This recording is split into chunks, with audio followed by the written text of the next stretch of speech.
Imagine a world where the concept of personal space was almost entirely foreign, where the warmth of another human body was not only a comfort, but a necessity. Close your eyes and picture the streets of a medieval town, just as twilight falls. Narrow lanes wind between timber-framed houses, their crooked roofs sagging under centuries of rain. Smoke rises from small chimneys, carrying the mingled scent of cooking fires, burning wood, and the occasional waft of livestock. The air is cool, the wind sharp, and the ground beneath your feet uneven. You can hear the distant toll of a bell, signaling the end of the day, and the low murmur of people preparing for the long night ahead. In this world, night is both a refuge and a challenge, a time when survival depends on warmth, proximity, and shared resources. Inside these homes, the scene becomes even more intimate. Rooms are small, often no larger than a modern bedroom, but housing entire families. A single fire crackles in the center of the space, providing both light and heat, though the warmth barely reaches the far corners. The stone or wooden floor is cold, and the windows, if there are any, are mere openings covered with thin cloth or oiled paper, letting in drafts alongside pale moonlight. In such a setting, sleeping alone is not only impractical but dangerous. Cold nights demand closeness, and closeness demands trust, even with those you barely know. Here in these cramped spaces, the medieval habit of sharing a bed with strangers begins to make sense, not as a curiosity, but as a natural adaptation to harsh living conditions. Bed sharing in the medieval period was not a mark of intimacy in the modern sense, nor was it scandalous for the people of that time. It was simply life. Imagine climbing into a narrow bed, perhaps no wider than a modern twin, with another person you have never met before. You might feel the initial discomfort, a mild anxiety at the unfamiliar presence beside you. But over time, this becomes routine. Bodies align, blankets are arranged to maximize warmth, and the communal sense of survival outweighs personal boundaries. This arrangement was particularly common in inns, taverns, and crowded households, where space and resources were limited. The practice transcended social classes, although it manifested differently depending on wealth, occupation, and status. For the wealthy, bed sharing might involve a chamberlain or servant.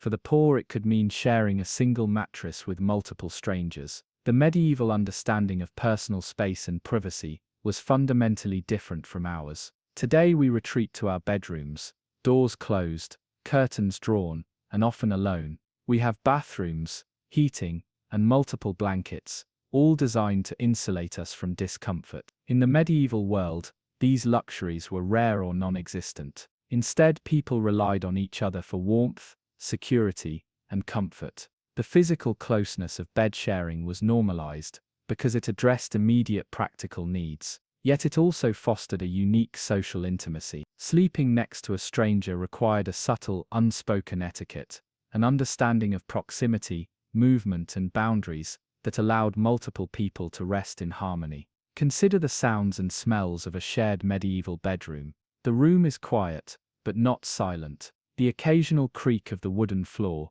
the rustle of straw or blankets, and the faint cough or sigh of a neighbor fill the night. The smell is earthy, the mingling of human bodies, woolen blankets, and lingering scents of food and hearth smoke. To modern sensibilities, this may seem unpleasant, even alarming, but to those who lived in such conditions, it was natural, comforting even. It represented community, survival, and continuity, a nightly ritual that knit households and neighbors together in an unspoken bond. Yet there is also a dramatic tension inherent in this arrangement. Sharing a bed with a stranger involves vulnerability. You are exposed not only to physical discomfort, but also to potential social missteps or conflict. How close should you lie? How do you adjust without waking or offending the other? Medieval people navigated these challenges instinctively, guided by cultural norms and social hierarchy. Children, apprentices, and travelers were taught these subtle rules, learning how to coexist safely in a shared sleeping environment. Over time, the practice became second nature, an embedded rhythm of daily life. This is not a story of deprivation alone. It is a story of human adaptability, of communities learning to survive in a harsh world. It is a story of warmth found not just in fire, but in the proximity of others. And it is a story that challenges our modern assumptions about privacy, comfort, and social norms. By understanding the medieval approach to sleep, we gain insight into a society where survival, trust, and human connection intertwined in ways that are almost unimaginable today. So as you drift into the quiet of this narrative, imagine lying in a narrow bed with strangers around you. Feel the cold stone walls, the thin blankets, and the subtle warmth of human bodies pressed together. Hear the creaks, the sighs, and the soft, steady rhythm of life continuing through the night. In this intimate space, medieval people confronted both vulnerability and necessity, weaving a fabric of survival that was as practical as it was profoundly human. And as you follow this journey, you will discover why sharing a bed with strangers was not only common, but an essential part of medieval life, an ordinary act that reveals extraordinary truths about how people lived, trusted, and connected across centuries. Step inside a typical medieval home, and you are immediately struck by how space defines life. Unlike the modern houses we inhabit, where each family member may have their own bedroom, medieval dwellings were compact and multifunctional. Imagine a small timber-framed house, its walls blackened with smoke from a central hearth. The floor is hard-packed earth, perhaps partially covered with rushes to cushion bare feet. Furniture is sparse, a table, a few stools, and a single bed, often nothing more than a wooden frame with a thin mattress stuffed with straw. The bed is the centerpiece of the room, a place not only for sleep but also for warmth, rest, and sometimes even dining or work. Every square foot is shared, and every night brings the negotiation of proximity, comfort, and social order. The architecture itself shapes these sleeping arrangements. Roof beams are low, chimneys minimal, and windows little more than slits in the walls. Light and warmth struggle to reach every corner, making the fire the heart of domestic life. Without modern insulation, stone or brick walls pull heat away, and drafts creep in through gaps in doors and shutters. In winter, the chill can bite, and the only defense is togetherness. Imagine a family huddled under a single blanket, bodies pressed close to preserve heat, each movement carefully measured to avoid disturbing others. This physical closeness fosters a rhythm and intimacy of shared survival that modern homes rarely demand. Crowding is also dictated by necessity. A household might include not only parents and children, but also apprentices, servants, or extended family. Rooms are multifunctional. One corner serves as a workspace, another as a kitchen, and the same bed or floor area is claimed at night for rest. Privacy is scarce, and sleeping alone is almost unheard of except for the wealthiest. In a typical peasant cottage, one bed might host a parent and multiple children. In wealthier homes, a bed may be shared with a servant or a retainer, not for intimacy, but for protection, warmth, and efficiency. Every arrangement reflects a careful balance between available resources and social hierarchy. In castles and manor houses, the scale changes, but the principle remains. Private chambers exist, yet even nobility often shared rooms for practicality or security. Guards or attendants might sleep nearby, ready to respond to threats or provide assistance. Guests, particularly those of similar rank, were accommodated in shared chambers, sometimes even sharing beds in ways that might surprise modern sensibilities. Here the architecture imposes social structure, guiding who sleeps where and with whom. The design of hallways, chambers, and partitioning influences relationships, hierarchy, and even the nightly experience of comfort. To truly understand medieval sleep, one must imagine how walls, furniture, and fire shaped human behavior as much as custom or necessity. The humble bed itself tells a story. Few homes could afford more than one per room, so sleeping arrangements are inherently communal. Mattresses are simple, stuffed with straw, feathers, or down for the wealthiest. Blankets and bed linens are scarce and often shared. Consider the care required to make space for everyone, sides adjusted to conserve warmth, the positioning of individuals according to age, rank, or gender. Children often sleep with parents until they are older, apprentices with masters and travelers in inns must adapt to strangers' habits. The bed becomes a microcosm of medieval life, reflecting social norms, resource limitations, and the delicate choreography of human coexistence. Temperature and climate further explain these arrangements. Medieval homes lack modern heating, and fireplaces cannot distribute warmth evenly. The coldest nights make human bodies a crucial source of heat. Imagine a stone-floored room, frost creeping along the edges, and the family drawing close together beneath thin blankets. A huddled group shares warmth, each breath contributing to the collective comfort. This necessity overrides the desire for privacy, creating a culture where sleeping side by side, even with strangers, is practical and comforting. Every movement is intentional, every gesture mindful, and the rhythm of shared sleep becomes a nightly dance of survival and trust. Even in the layout of furniture, medieval ingenuity is apparent. Chests, benches, and simple partitions might provide slight divisions, a buffer for privacy, or a place to store personal belongings. Yet these measures are minimal, reflecting the reality that space is shared and life is communal. Families, apprentices, and guests adapt to this constant closeness, developing unspoken rules for living together in a single room. These rules are part of the cultural fabric: who sleeps closest to the fire, who takes the outer edges of a bed, and how one positions oneself to avoid conflict or discomfort. Every night is a lesson in negotiation, empathy, and adaptation. Imagine walking through a village at night. The windows glow softly from within, revealing glimpses of domestic life. Smoke rises into the cold air, and the sounds of settling households, the clink of a pot, the murmur of voices, the soft shuffle of straw mattresses, fill the streets. Inside, people prepare for rest, aware of the limits imposed by architecture, climate, and resources.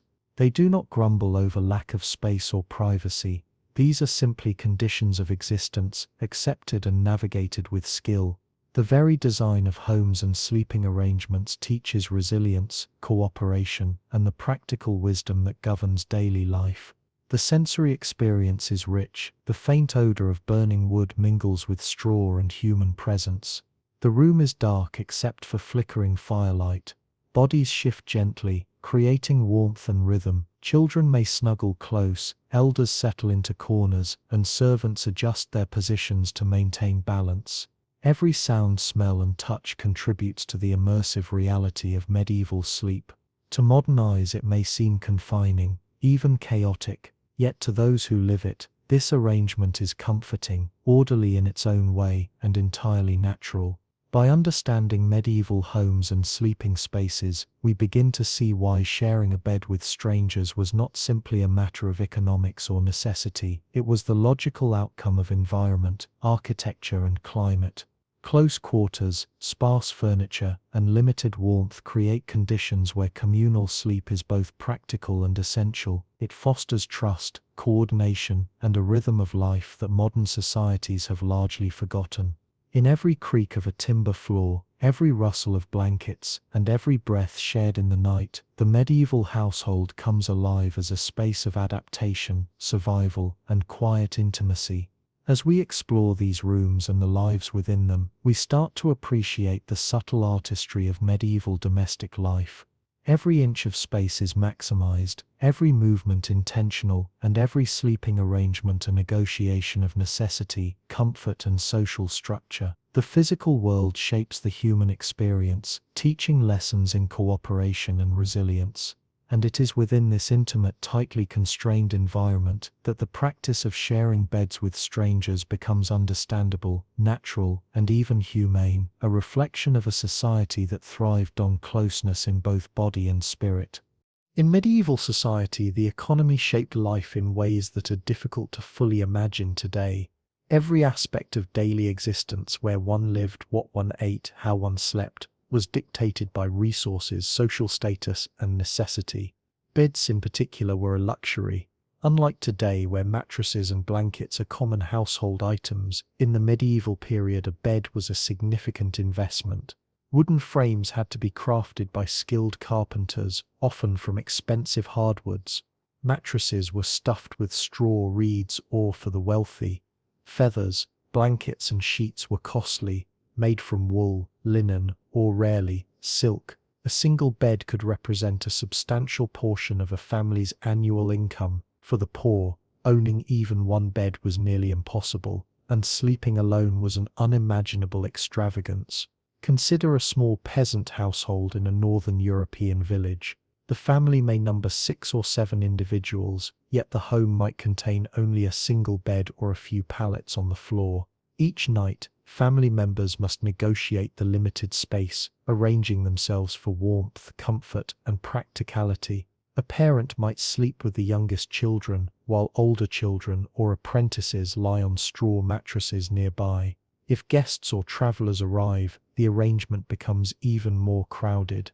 The economic realities dictate these sleeping patterns. Beds are shared not by choice but because the cost of individual sleeping arrangements exceeds the household's means. In towns and cities, the same principles apply. Urban life brought additional pressures. Rent, taxes, and the cost of food compete for limited income. For a craftsman or merchant, a bedroom might double as a workshop or storage space. Sleeping with a stranger was not considered intimate or improper, it was simply the most practical solution to limited resources. Inns and taverns followed similar rules. Traveling merchants, pilgrims, and wandering workers often had no choice but to share beds in crowded guest rooms. These shared spaces were regulated by social norms and practical etiquette rather than strict laws, allowing strangers to coexist safely. The economics of bed sharing were also tied to warmth. Heating was expensive and limited. Firewood, straw, and other fuel were costly commodities, so close physical proximity in a single bed minimized the need for multiple fires. Human bodies provided essential warmth during long, frigid nights. Imagine a stone-floored room in winter, the wind whistling through gaps in the walls, the chill biting at toes and fingers. A family huddles together, layering bodies and blankets to conserve heat. This necessity turns the act of sharing a bed from a social requirement into an economic and survival strategy. Every inch of body heat matters, every shared blanket reduces fuel consumption, and every human connection contributes to well-being. The financial divide between social classes also influenced sleeping arrangements. The wealthy could afford private chambers, multiple beds, and ample bedding. Yet even in castles, servants and attendants often slept nearby, ready to respond to emergencies or maintain security. In the peasant or artisan household, the cost of beds forced communal sleeping as a practical solution. Here, economic pressure and environmental necessity intersect, producing arrangements that might appear shocking to modern sensibilities, but were entirely ordinary in context. For the poor, the bed is a communal resource. For the rich, it is both a personal luxury and a tool of social management. Travelers faced even sharper economic constraints. Inns and lodgings offered rooms with multiple beds, often crammed together. Space was allocated according to status, gender, and perceived reliability. Travelers might sleep with strangers simply because the inn had no other options, or because paying for a private room exceeded their budget. Imagine a weary merchant arriving in a cold town at dusk, searching for rest. The innkeeper shows him to a shared chamber. Strangers already occupy the room. There is no private option. He lays down on a narrow bed, adjusting to the rhythm of bodies around him, and drifts into sleep amidst the subtle negotiation of comfort, warmth, and proximity. Economic necessity dictates behavior, and human adaptability ensures coexistence. Economics also influence social etiquette. The position of individuals within a bed or room often reflects hierarchy. The wealthiest or most important person claims the warmest spot, closest to the fire. Children and apprentices are positioned strategically, balancing heat, safety, and social norms. Even strangers sharing a bed must navigate these unspoken rules, understanding the distribution of space, blankets, and comfort.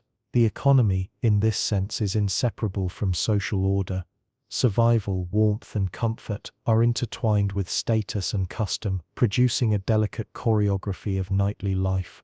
The scarcity of bedding also fostered ingenuity. families and households adapted to maximize comfort with minimal resources. Straw mattresses were layered, blankets shared and rotated, and fire placement optimized. Beds were multifunctional, used for rest, work, and social interaction. The economy dictated these choices, but necessity sparked creativity. Even the smallest home could accommodate multiple sleepers without descending into chaos, provided each person understood the rules of coexistence. This adaptability demonstrates the human capacity to thrive under constraint, turning limitation into a framework for cooperation. Contrast this with modern assumptions about sleep. Today, we often take for granted the luxury of personal space, heating, and multiple layers of bedding. We consider sleeping with strangers unusual, even uncomfortable. In the medieval context, however, the very idea of sleeping alone might have seemed absurd, even wasteful. Economic realities, combined with environmental constraints, made communal sleep a rational, even desirable, solution.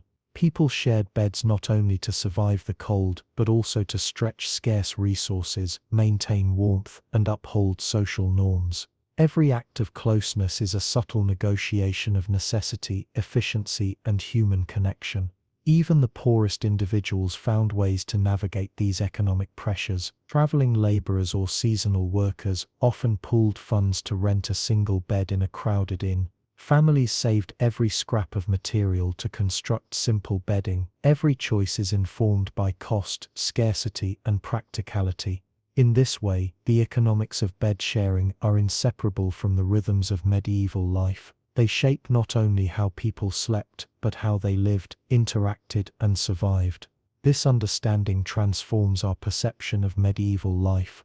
Sharing a bed with strangers is not an anomaly or a curiosity. It is an adaptive strategy rooted in the harsh realities of existence. Every shared mattress, every layered blanket, every close body heat exchange is a testament to human resilience and ingenuity. Economic necessity dictates practice, but human cooperation ensures comfort, safety, and survival. It is a vivid reminder that in a world without modern conveniences, practicality, warmth, and community guide behavior far more powerfully than personal preference. By the end of the day, the medieval household, regardless of wealth, reflects this principle. The bed is the nexus of warmth, security, and economy. Its use is governed by practicality, social norms, and necessity. Families, travelers, and apprentices alike adapt to limited resources, sharing spaces with strangers not from desire but from the compelling forces of economy and survival. In every bed, every night, the medieval world reveals a subtle yet profound interplay of human ingenuity, cooperation, and adaptation. Hygiene in the medieval world was a concept very different from our modern understanding. Today we associate cleanliness with daily showers, toothpaste, and carefully laundered clothes. In the Middle Ages, these practices were rare or entirely absent. Baths were infrequent, sometimes reserved for special occasions or seasonal events, and water was a precious commodity. Soap existed, but it was expensive, often homemade from animal fats and lye, and largely reserved for the wealthy. Consequently, medieval people carried the natural scent of their daily lives, the smoke of fires, the aroma of cooking, and the earthiness of their work. These smells, to us unfamiliar and perhaps unpleasant, were normal to them. They did not provoke discomfort or shame, but were accepted as part of existence. The act of sharing a bed then was informed by these cultural norms. People did not view close sleeping as inherently unhygienic. Instead, it was practical, necessary, and socially accepted. A family huddled together under blankets, strangers pressed side by side in an inn, apprentices lying next to masters. All of this occurred in an environment where odor and bodily presence were expected, understood, and navigated with subtle etiquette. Beds, linens, and blankets were shared not reluctantly, but as a matter of course, the very intimacy of the arrangement. Skin to straw, body to blanket, was normalized because personal hygiene operated under a different set of assumptions. Consider the materials used in bedding. Mattresses were stuffed with straw, chaff, or for those with means, feathers. Sheets were often linen, blankets, wool, and coverings, sparse. These materials absorbed the natural sense of human bodies, yet were understood as part of life rather than a source of shame. Sharing a mattress meant accepting the presence of another person as a practical reality. Individuals learned how to position themselves to avoid discomfort, how to rotate blankets, and how to maintain a sense of order despite the close quarters. In this way, medieval people exercised an innate practical hygiene, a combination of spatial awareness, etiquette, and cultural acceptance. Bathing, when it occurred, was a public or semi-public affair. Rivers, streams, and public bathhouses provided occasional immersion, while homes were often limited to small tubs or basins. Medieval people did not bathe daily, and personal fragrance was secondary to survival and warmth. Clothing was often changed less frequently than in modern times, and linens were reused and layered. This context illuminates why sharing a bed with strangers was not considered offensive or dangerous. The society had adapted to manage bodily presence and odors through social understanding rather than isolation. Sharing a bed was both safe and practical within these cultural parameters. The etiquette of bed sharing was subtle yet crucial. People instinctively understood how to coexist in tight spaces. In a crowded inn, for example, travelers would adjust positions to avoid contact beyond necessity, balancing personal comfort with the needs of others. Families developed similar rhythms. Parents took the warmth of children, older siblings adapted to corners, and apprentices or servants occupied specific spaces. These practices reflect a complex understanding of proximity, social hierarchy, and bodily awareness. Hygiene was less about elimination of scent and more about coexistence, care, and thoughtful arrangement. This cultural approach also mitigated potential conflict. Sharing a bed might involve strangers with varying habits, temperaments, or physical needs. The norms of medieval life, quietness, restraint, attentiveness, created a shared framework for sleeping safely. A person would not move abruptly, snore loudly, or monopolize blankets unnecessarily. These unspoken rules allowed multiple individuals to rest together harmoniously. In essence, the medieval approach to hygiene and bed sharing demonstrates a sophisticated blend of practicality and social intelligence. It is also important to recognize the role of temperature and warmth in shaping hygiene practices. With limited heating and thin walls, close contact provided comfort and survival. Human bodies generated heat, reducing reliance on fires or multiple blankets. In this context, sharing a bed with strangers was not simply convenient, it was essential. The warmth and security gained outweighed concerns that might arise in modern minds. Bodies pressed together in the cold night became a resource, a natural adaptation to the environment, and a tacit form of care. Contrast this with modern assumptions. Today, the idea of sleeping beside a stranger without extensive washing, personal bedding, or privacy seems unimaginable. In the medieval mind, it was ordinary, unremarkable, and necessary. Cultural norms, environmental conditions, and practical survival created an understanding of the human body that integrated scent, warmth, and proximity.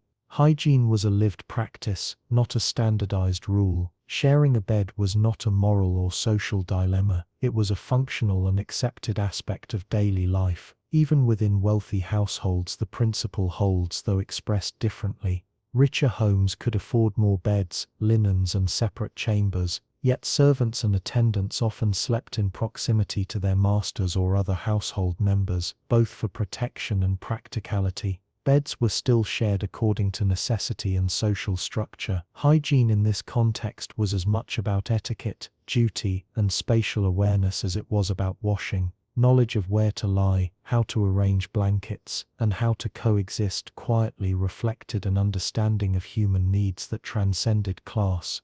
In inns and taverns, the same logic applied on a broader scale. Travelers accepted shared beds because there was no alternative, and the practice was regulated by social norms. Stranger and host alike understood the rhythm of shared sleeping, minimal movement, careful blanket usage, and consideration of neighbors. Hygiene was managed socially rather than individually. The practice reveals a society skilled in balancing bodily presence, environmental conditions, and human needs. It is a quiet, practical intelligence born of necessity. By examining medieval hygiene and cultural norms, we begin to see why bed sharing was so widespread and unremarkable. It was a solution shaped by environment, economy, and social expectation. It required awareness, cooperation, and adaptation. Individuals learned the subtleties of proximity, shared warmth, and etiquette. They navigated discomfort and necessity with skill. The practice may appear strange today, but it reflects a coherent, logical, and deeply human approach to living within the limitations of the time. Understanding this context allows us to approach the medieval world not with judgment, but with curiosity and empathy. Sharing a bed with strangers was an ordinary response to extraordinary circumstances, a cold, resource-limited environment, sparse bedding, and a cultural framework that embraced closeness as a tool of survival. It was a system of trust, etiquette, and practicality, perfectly adapted to the realities of daily life. And in this intimate space, people experienced connection, warmth, and security, lessons that echo across the centuries. As night falls across a medieval town, the streets empty and travelers seek shelter for the long hours ahead. Inns and taverns, scattered along winding lanes and near market squares, become the focus of human activity. These establishments are modest by modern standards, with low ceilings, timber beams, and stone or packed earth floors. The air is filled with smoke from hearth fires, mingled with the scent of roasting meats, spilled ale, and the faint tang of damp wood. Lanterns flicker, casting dancing shadows along rough walls, and the murmurs of conversations ebb and flow with the evening's activity. For those arriving after a long day of travel, these inns provide a temporary refuge, yet comfort comes at a cost. Space is limited, and beds are shared. Inside a typical inn, the main hall doubles as dining area, gathering space and sleeping quarters. Private rooms are rare, reserved for the wealthiest or most important visitors. For most travelers, a single room contains multiple beds, each occupied by strangers. Imagine entering such a space. The room is warm from a central hearth, yet crowded. The floor creaks beneath your weight. You glance at the beds, narrow wooden frames with straw-stuffed mattresses, each one already hosting bodies, adjusting blankets, and shifting slightly to accommodate newcomers. The innkeeper, aware of the economic constraints and the need for efficiency, guides you to a vacant bed, already sharing space with another weary traveler. This is not a matter of preference, but of necessity. Travelers in medieval Europe often moved along trade routes, pilgrimage paths, or between towns for work. Their schedules were dictated by daylight, weather, and economic opportunity, and their lodging depended on availability. The shared bed is an inevitable part of this life. A merchant arrives after a day of trudging along muddy roads, shoulders aching from carrying goods. A pilgrim, dusty and weary, seeks a night's rest before continuing the next morning. Both are guided to the same bed, perhaps with only a thin blanket between them. The initial awkwardness dissipates quickly, replaced by the practical focus on warmth, comfort, and rest. Survival depends on cooperation and the unspoken rules of communal sleeping. The etiquette of inns is subtle, yet essential. Travelers learn how to coexist in close quarters. Movement must be careful, blankets are shared with consideration, noise is minimized. There is an unspoken understanding. Each person claims a small portion of the mattress, adjusts position for comfort without disturbing others, and observes personal boundaries within a limited space. Even strangers develop a rhythm, a silent choreography, that allows the room to function smoothly. The practice is guided not by written rules, but by centuries of experience, social norms, and a practical understanding of human needs. Temperature is a persistent concern. Fires provide warmth but cannot heat the entire building evenly. Stone walls and drafty windows make certain areas cold, and multiple travelers pressed together create a collective source of heat. Imagine a frigid winter night outside. Wind sweeps through narrow alleys, while inside, bodies huddle close under thin blankets. Each person's warmth is a shared resource, reducing dependence on scarce firewood and creating an intimate, communal cocoon against the night's chill. This necessity transforms an initially awkward encounter into a cooperative, even comforting, arrangement.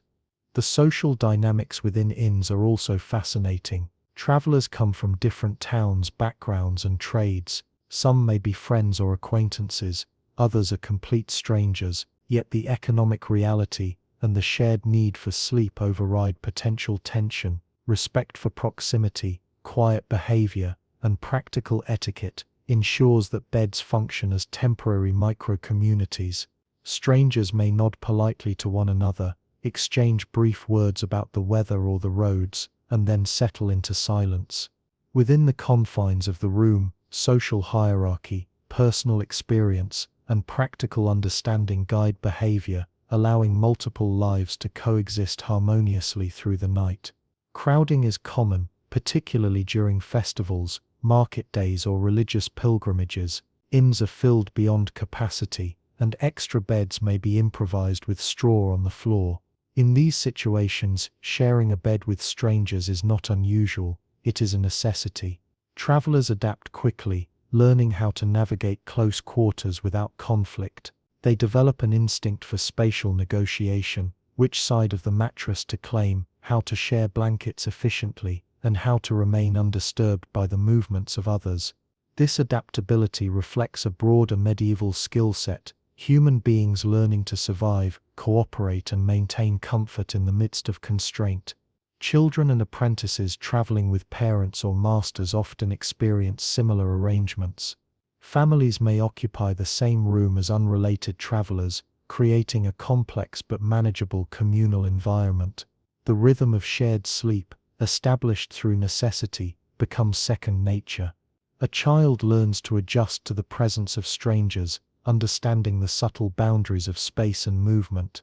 Adults in turn develop patience, empathy, and awareness, ensuring that everyone's needs are met. The inn becomes a microcosm of medieval society, shared resources, cooperative behavior, and practical etiquette, maintaining harmony amidst scarcity. Even in wealthier inns where private rooms exist, communal sleeping is not entirely avoided. Staff and servants often remain nearby, ready to respond to emergencies, maintain fires, or prepare for the morning's activities.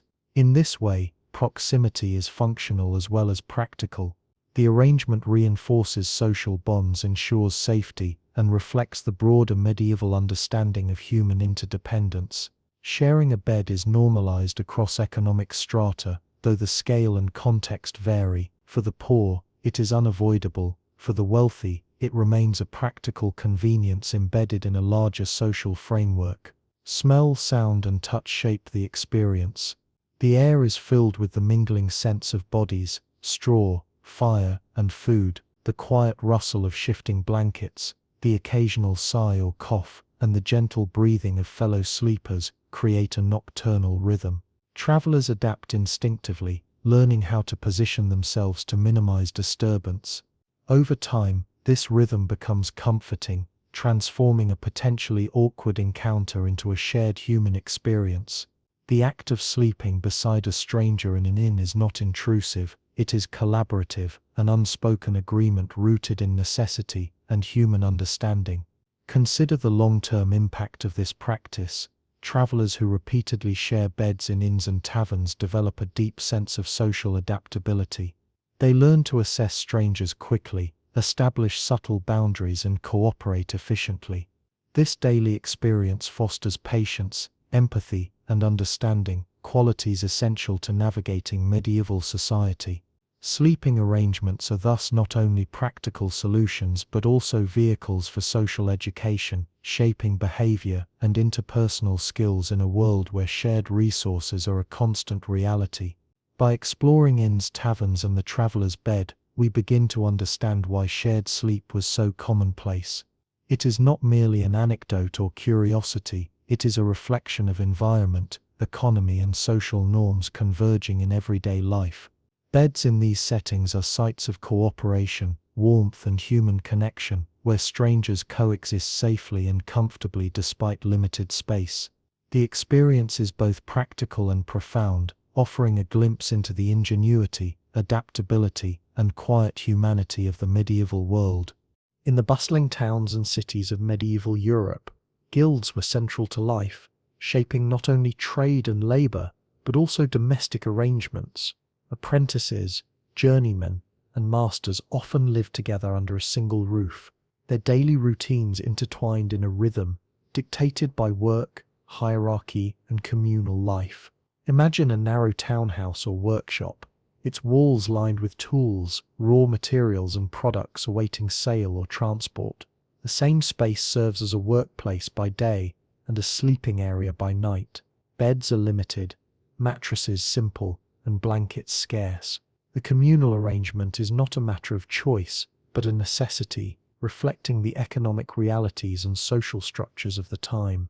Apprentices, often young teenagers sent to learn a craft, are particularly affected by these arrangements. They leave their families to live with a master craftsman, sharing the same room, often the same bed, with others. The bed is small, the mattress stuffed with straw, and the blankets thin, yet the apprentice quickly adapts, learning how to sleep efficiently, conserving warmth, and respecting the space of others. Proximity is essential. It keeps the group warm, ensures that all are accounted for, and fosters a sense of community and discipline. Shared sleep, in this context, is both practical and educational, teaching the apprentice the subtle rules of cooperation and respect. Guild halls and workshops also accommodate journeymen, experienced workers who travel to gain experience and complete tasks under different masters. These men often arrive in town with few possessions and limited funds, making shared beds the only viable option. Picture a room with several narrow mattresses lined up against the walls, each occupied by a weary traveler. They adjust blankets carefully, find a rhythm in their movements, and learn to coexist without disturbing one another. This arrangement is regulated by social norms, unspoken rules, and practical awareness, ensuring harmony and efficiency despite the constraints of space and resources. Masters, too, are shaped by this communal life. While they may enjoy slightly more comfortable sleeping arrangements, their proximity to apprentices and journeymen serves practical purposes. Masters monitor their apprentices, ensure safety, and maintain control over work schedules. The shared domestic environment reinforces hierarchy while simultaneously fostering cooperation. Beds are arranged to reflect status subtly. The master occupies the warmest or most private space, apprentices the corners, and journeymen fill remaining positions. This careful allocation of space reflects an understanding of social order, safety, and practical necessity. Economics, again, play a crucial role. Guild members live frugally, as earnings are limited and resources must be stretched. Beds, mattresses, and blankets are shared to minimize costs and maximize warmth. Human proximity reduces the need for additional firewood or heated rooms, allowing guild members to conserve energy and resources. Every inch of bed space is allocated efficiently, every movement carefully managed. The shared bed becomes a nexus of survival, economy, and social cohesion, reflecting the pragmatic mindset that dominates medieval life. The rhythm of communal living shapes behavior. Apprentices learn to adjust to the movements of others, moving quietly, sharing blankets, and maintaining warmth without disturbing neighbors. Journeymen develop patience and respect, navigating the social dynamics of strangers in tight quarters. Masters, in turn, cultivate observation and empathy, understanding the needs of their charges while maintaining authority. Sleeping arrangements are thus not merely functional, they are deeply educational, fostering skills that extend into work, trade, and social interaction. The sensory experience of shared beds in guild houses is vivid. The faint smell of straw mattresses mingles with sweat, leather, and the residue of labor. Fires provide warmth but cannot reach every corner, making human proximity essential. The soundscape includes the soft rustle of blankets, occasional sighs or coughs, and the rhythmic breathing of bodies in unison. Apprentices learn to attune themselves to these rhythms, understanding the nuances of shared living. Every movement is intentional, every shift considered, reflecting a society in which human adaptability is a form of education as well as survival. Conflict is minimized through subtle social conventions. Beds are arranged with careful attention to hierarchy, gender, and experience. Apprentices are positioned to maximize warmth and minimize disturbance. Journeymen respect the boundaries of those already settled. Masters occupy spaces that allow supervision without intrusion. These unspoken rules ensure that multiple people can rest in a single room without friction, creating a rhythm that is both practical and socially instructive. Sleeping arrangements are thus a mirror of guild organization, reinforcing discipline, hierarchy, and cooperation. Shared sleeping also fosters camaraderie. Apprentices and journeymen form bonds through proximity, learning to trust, negotiate space, and support one another. The simple act of sharing warmth encourages empathy and social cohesion, essential traits for individuals who will navigate the wider world of trade and labor. This intimacy, born of necessity, is subtle yet profound, cultivating a sense of mutual reliance that strengthens guild networks and community life. Trust, respect, and cooperation are learned not only in the workshop but in the quiet shared spaces of the night. Contrast these communal arrangements with modern assumptions. Today, individual bedrooms, private bathrooms, and separate sleeping quarters are the norm. We often associate shared sleeping with discomfort, awkwardness, or lack of privacy. In the medieval guild house, however, communal sleep is entirely ordinary, accepted, and necessary. It provides warmth, safety, and social education. Apprentices learn the subtleties of human interaction, journeymen navigate proximity and etiquette, and masters maintain oversight and cohesion. All of this occurs within the simple pragmatic framework of shared beds. Even during festivals, holidays, or busy trading seasons, the rhythm of guild life remains consistent. Rooms may be crowded, beds shared with strangers or newcomers, yet order and cooperation prevail. Apprentices understand their role, journeymen adapt quickly, and masters oversee quietly. The communal bed is not merely a place of rest, it is a site of learning, socialization, and adaptation. Every night reinforces the practical social and economic structures that define medieval guild life. By understanding guilds and apprenticeships, we gain insight into the broader medieval approach to communal living. Beds are not private sanctuaries but shared resources, vital for warmth, survival, and social cohesion. The careful negotiation of space, the unspoken rules of etiquette, and the rhythms of shared life create a dynamic, adaptive environment in which individuals thrive. Sharing a bed with strangers is not an anomaly, it is a logical, deeply human solution to the practical challenges of communal life. In the quiet of night, within these narrow guildhouse rooms, medieval people demonstrate adaptability, ingenuity, and cooperation. Bodies pressed close, blankets shared, and routines synchronized reflect the practical intelligence of a society accustomed to constraints. Every movement is deliberate, every position calculated, and every night becomes an exercise in empathy, patience, and trust. Through the lens of guild life and apprenticeship, we see communal sleep not as a curiosity, but as an elegant, functional, and profoundly human practice. Family life in the medieval period revolved around shared spaces, and nowhere was this more evident than in the bedrooms, or rather the single multi-purpose rooms of their homes.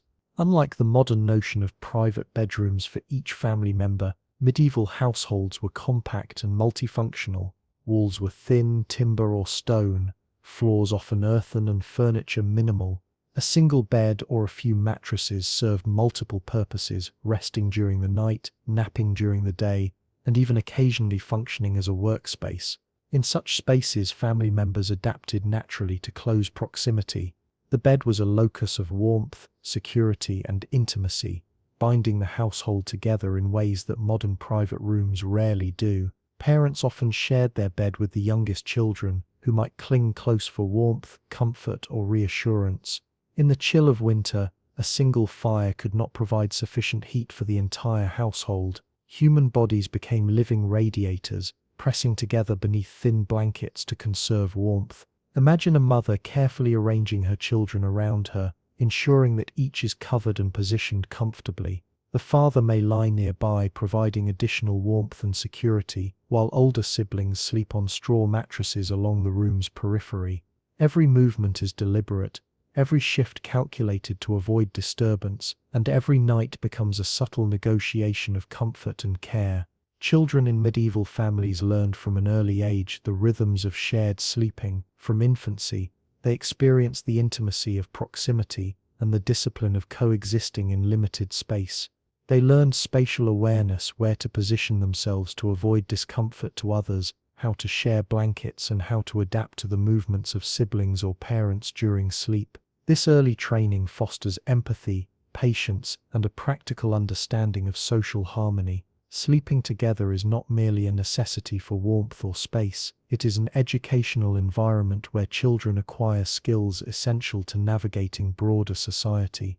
The arrangement of sleeping spaces also reflects social hierarchy within the household. Parents or elders claim the warmest, most protected positions, while older children and adolescents take positions further from the fire. This subtle spatial organization communicates respect, authority, and responsibility without the need for verbal instruction. The bed becomes a stage on which family roles and responsibilities are enacted nightly. Even in the smallest households, these arrangements are carefully managed, ensuring that each member's needs are met within the constraints of space, warmth, and resources. In larger households, extended family members, apprentices, or even visitors may share the same room. Beds are limited and communal sleeping extends beyond the nuclear family. Imagine a room in a modest manor or cottage. A single bed occupies the center, children cling to parents at the edges, and an apprentice or servant sleeps on a straw mattress nearby. Even strangers may be accommodated for short periods. The household adapts naturally, guided by social norms, practical necessity, and a shared understanding of space and warmth. Privacy is rare, yet comfort and security are maintained through cooperation and attentiveness. Economic considerations shape these arrangements as well. Beds, mattresses, and blankets are costly, so families must maximize their use. Sharing beds reduces the number of mattresses needed, conserves firewood, and allows the family to allocate resources efficiently.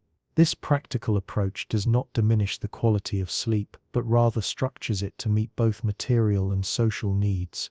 Families develop subtle routines to ensure warmth, manage shared blankets, and maintain comfort despite limited space.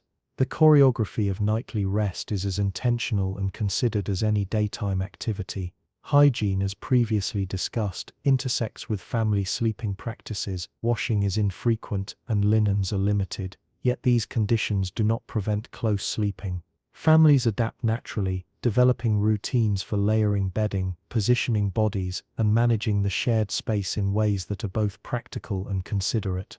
Young children may cling close despite limited cleanliness, elders provide guidance and comfort, and older siblings learn restraint and attentiveness. The household functions as a cohesive unit, navigating intimacy, hygiene, and warmth simultaneously. The sensory experience of family sleeping is profound. The smell of straw mattresses mingles with wool blankets and the faint aroma of hearth smoke. The subtle warmth of neighboring bodies is comforting, rhythmic, and reassuring. Soft breathing, occasional movements, and whispered sounds create a nocturnal symphony that is both intimate and calming. For children, these sensory cues provide security and a sense of belonging, reinforcing the bonds of family. Even the coldest nights are tempered by proximity and collective warmth, transforming practical necessity into a source of comfort and connection. Families also develop strategies for space management. Younger children may sleep closer to parents, older siblings further away, and apprentices or servants in corners. Blankets are rotated, pillows shared, and mattresses adjusted to accommodate multiple sleepers. Each night becomes an exercise in spatial negotiation, teaching children practical skills in organization, cooperation, and adaptability. The act of sharing a bed fosters awareness of others' needs and cultivates empathy from an early age. These nightly routines create social cohesion, laying the foundation for harmonious community life beyond the household. Contrast the medieval household with modern expectations. Today we associate sleep with privacy, personal space, and individual comfort. In medieval life, however, shared beds are natural, necessary, and beneficial. They provide warmth, security, and social education. Children learn cooperation, patience, and sensitivity to others' needs in a tactile, lived environment. Parents and elders exercise guidance and protection, ensuring comfort and safety within the constraints of limited space. Beds are not just places of rest, they are arenas of social development and familial cohesion. Visitors, whether neighbors, traveling relatives, or itinerant workers, are integrated into this domestic rhythm when necessary. The household adapts to accommodate extra bodies, rearranging bedding and managing warmth to ensure that everyone sleeps safely. The shared bed, far from being a source of tension, becomes a manifestation of hospitality, cooperation, and human adaptability. Families navigate these arrangements seamlessly, guided by custom, necessity, and an innate understanding of proximity and comfort. By examining medieval family sleeping practices, we gain insight into the interplay between architecture, economy, social norms, and human behavior. Beds are limited, rooms are shared, and warmth is paramount. Families develop intricate routines to manage space, maintain comfort, and teach children the subtleties of cooperation.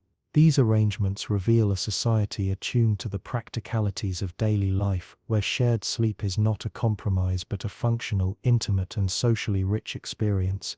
In the quiet darkness of the medieval night, a family bed becomes a microcosm of survival, warmth, and social harmony. Parents, children, and occasionally servants or visitors navigate the delicate choreography of shared sleep.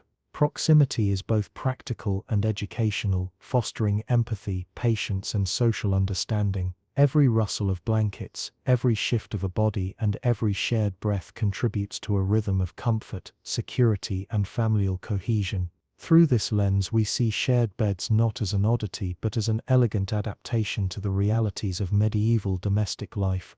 Nighttime in the medieval world carried a rhythm and meaning that extended far beyond rest.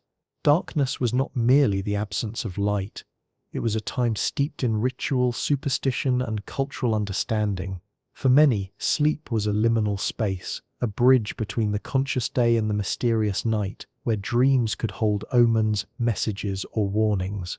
Candles and hearths flickered as families, travelers, and apprentices prepared for the night, aware that the dark hours demanded attentiveness as much as relaxation. Doors were secured, fires managed, and blankets arranged to protect against both cold and unseen dangers. The act of preparing for sleep was a deliberate ritual, balancing comfort, security, and superstition. In many households, rituals were embedded into nightly routines. Some families recited prayers or blessings before settling down, invoking protection over children, elders, and guests. Holy symbols or charms might be placed near beds, or sacred texts read quietly to guard against misfortune. These practices reflected a worldview in which the night was both physical and spiritual, where vulnerability was heightened and vigilance required. The shared bed became a focal point for safety and reassurance. Physical closeness provided warmth, while ritual practices offered psychological comfort, reinforcing the sense of security needed to rest peacefully. Travelers, too, were attuned to the cultural significance of night. In inns, taverns, or temporary lodgings, individuals were mindful of their surroundings. The presence of strangers, the creaking of wooden floors, or the distant howl of animals outside could evoke unease. Here, communal sleeping served multiple purposes. Proximity to others not only conserved warmth, but also provided safety. Travelers instinctively formed alliances through shared beds, where trust and social awareness were exercised silently. Each bed, each blanket, and each adjustment became part of a subtle choreography aimed at maintaining security while allowing rest. Superstition played a profound role in medieval sleep practices. People believed that the night held unseen forces, both benevolent and malevolent. Dreams were interpreted as messages from divine or supernatural realms, and sleeping positions or directions could influence fortune. In some regions, individuals avoided sleeping with feet pointing toward doors, fearing the intrusion of spirits. Shared beds, far from being random, were sometimes arranged to optimize safety and align with these beliefs. Families and communities navigated proximity and superstition with care, creating sleeping arrangements that balanced practicality, cultural norms, and spiritual considerations. Children were particularly influenced by nighttime rituals and beliefs. Parents guided them through prayers, charms, and routines designed to protect and comfort. The shared bed offered reassurance. The warmth and presence of others mitigated fear of darkness or imagined threats. This intimacy was not only physical but emotional, teaching children that security and comfort could be found in community. Even apprentices or travelers unfamiliar with a household quickly adapted, learning the customs and rituals that shaped sleep and fostered a sense of belonging. The sensory experience of nighttime further reinforced these practices. Hearths crackled, casting gentle light and warmth. Candles flickered, producing shadows that danced along walls. Blankets rustled as bodies shifted to find comfort and preserve heat. These sounds, smells, and sensations created a nocturnal environment rich with familiarity and routine.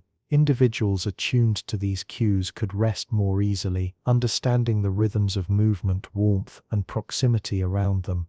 The shared bed became an orchestrated space of harmony, balancing necessity, culture, and human awareness. Cultural interpretations of dreams and night phenomena influenced behavior as well. Dreams were often discussed in hushed tones upon waking, with elders offering guidance or interpretation. Strange noises, shifting shadows, or sudden movements could be seen as messages or warnings. In shared sleeping spaces, this collective awareness enhanced safety.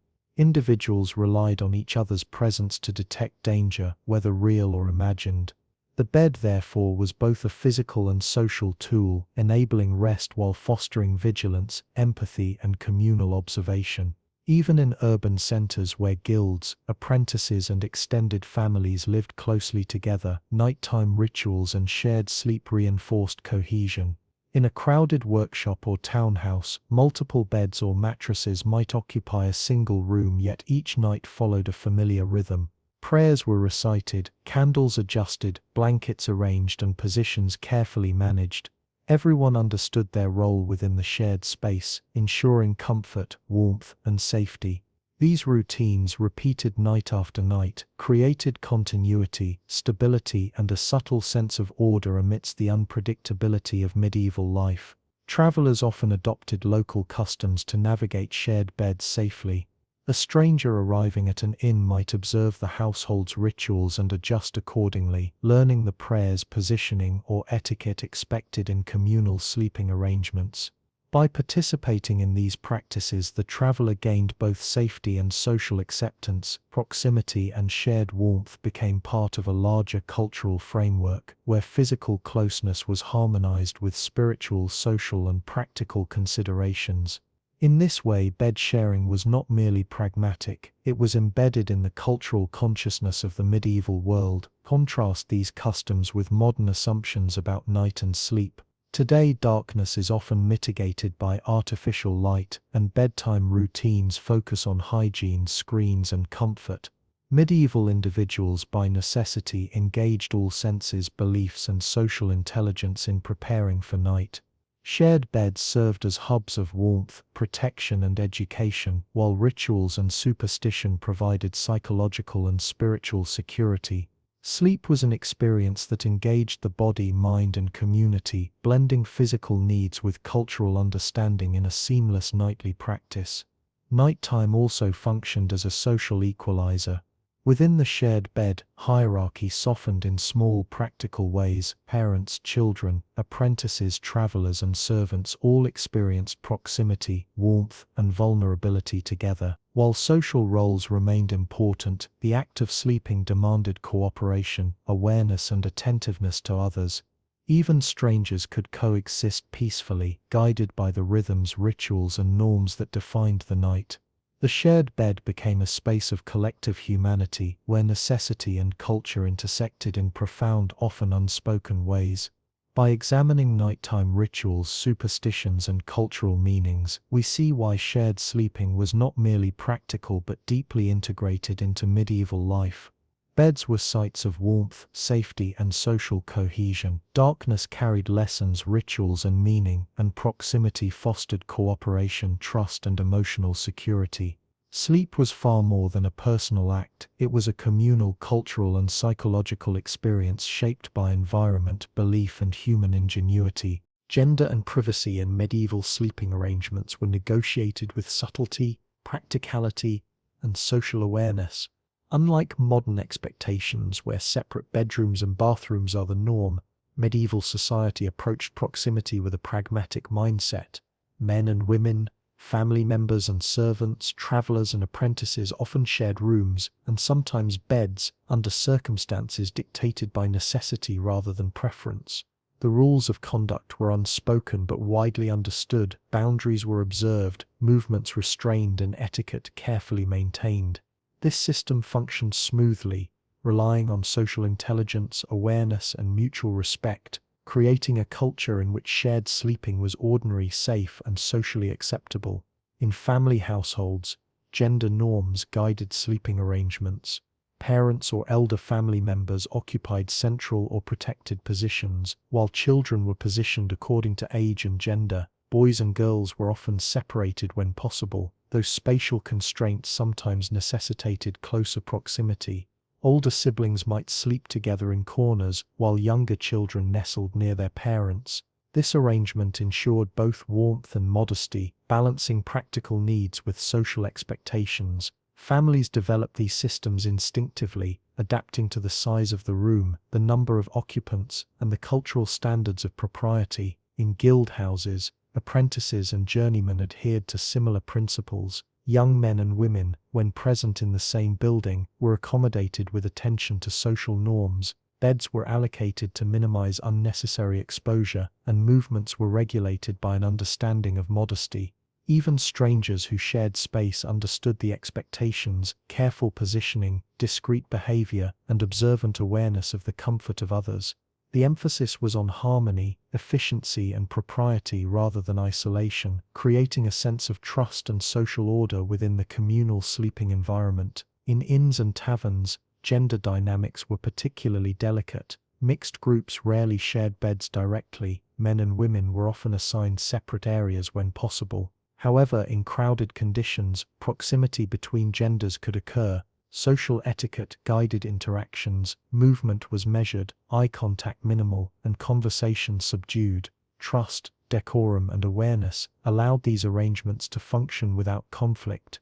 Even brief encounters in shared sleeping spaces reinforced societal norms, teaching travelers the rhythms and expectations of medieval life.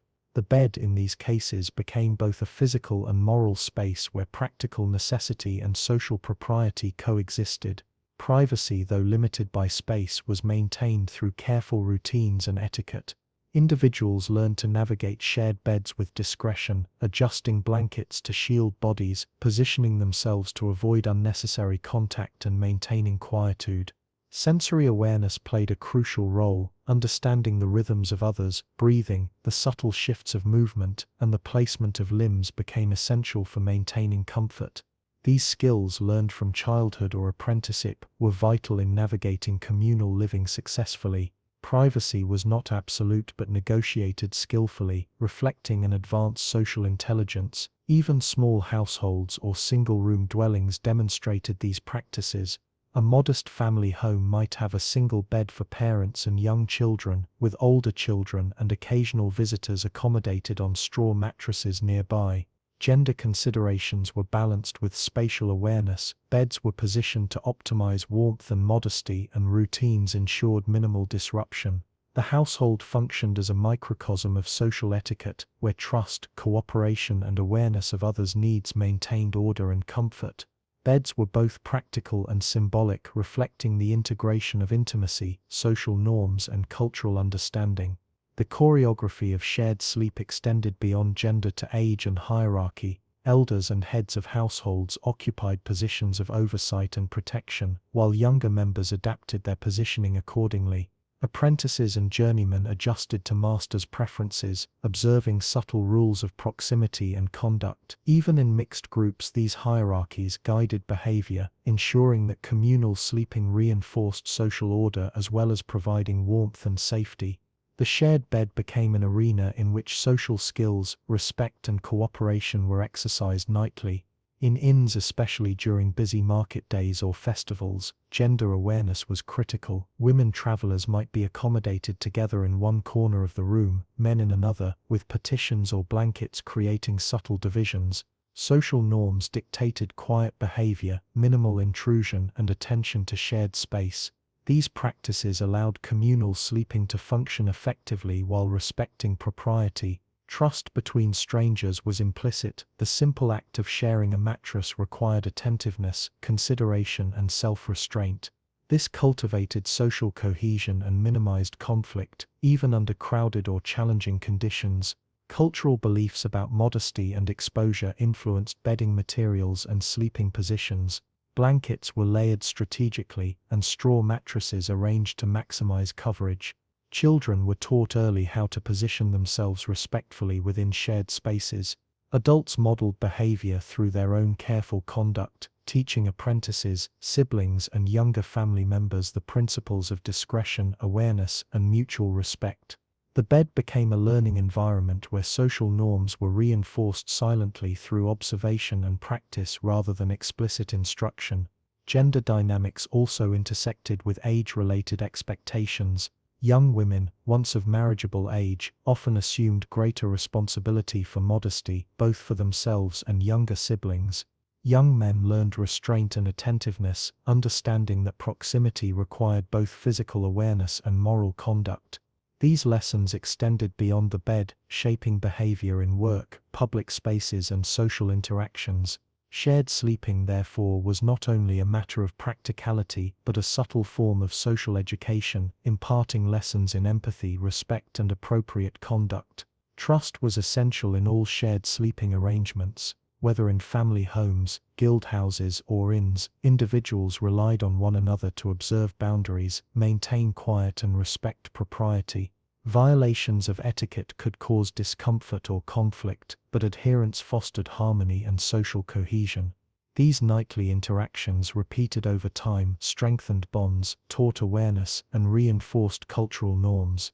The bed was simultaneously a space of rest, education, and social reinforcement, reflecting the intricate balance of medieval life. Even strangers brought together by circumstance participated in this system of etiquette and awareness. Travelers who shared beds learned quickly to observe the expectations of others, adjusting positions, regulating movement, and maintaining decorum. These practices allowed communal sleeping to function effectively in inns and taverns, demonstrating the practical intelligence embedded in medieval social norms. Gender and privacy were preserved not through isolation but through attentiveness, self-discipline, and cooperation. By exploring gender, privacy, and social etiquette in shared medieval beds, we gain insight into the sophisticated social intelligence of the time. Beds were not merely functional objects, they were arenas in which propriety, awareness, and cooperation were practiced nightly. Individuals learned the subtleties of gender dynamics, hierarchy, and personal space through lived experience. Shared sleeping reflected a society attuned to both practical necessity and cultural expectation, where proximity, warmth, and trust coexisted harmoniously.